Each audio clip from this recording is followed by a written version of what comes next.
স্বাধীন বাংলাদেশের প্রথম নির্বাচন থেকে ভোট কারচুপির সংস্কৃতি গড়ে উঠেছে। ১৯৭১ সালের স্বাধীন হওয়ার পর অনুষ্ঠিত মোট ১২টি নির্বাচনের ৪টি বাদে বাকি সবগুলোই দলীয় ও সামরিক অধীনে হয়েছে। পর্যবেক্ষকরা বলছেন, নির্বাচনে কারচুপির ক্ষেত্রে হাসিনা সবকিছুর ঊর্ধ্বে উঠেছিলেন। তার শাসনামলে সর্বশেষ ডামি নির্বাচন হিসেবে দেশ বিদেশে পরিচিতি পেয়েছে। তবে হাসিনা পালানোর পর এবার অন্তর্বর্তী সরকার দায়িত্ব নেয় সংস্কার কাজে হাত দেন, যার ফলে আগামীতে বাংলাদেশের শাসন ব্যবস্থায় ব্যাপক পরিবর্তন আসছে বলে মনে করা হচ্ছে।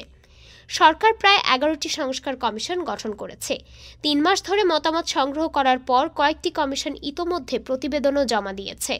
এর মধ্যে নির্বাচন ব্যবস্থা ও সংবিধান সংস্কার কমিশন যে প্রতিবেদন জমা দিয়েছে, সেগুলো যদি বাস্তবায়ন হয় তবে বড় ধরনের পরিবর্তন আসবে বাংলাদেশের শাসন ব্যবস্থায়।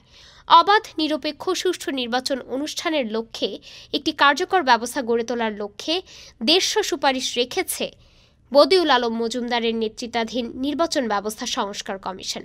প্রতিবেদনে লেজুর ভিত্তিক সংগঠন নিষিদ্ধ, দ্বিকক্ষ বিশিষ্ট সংসদ ও স্থানীয় নির্বাচনে দলীয় প্রতীক না রাখার সুপারিশ রাখা হয়েছে।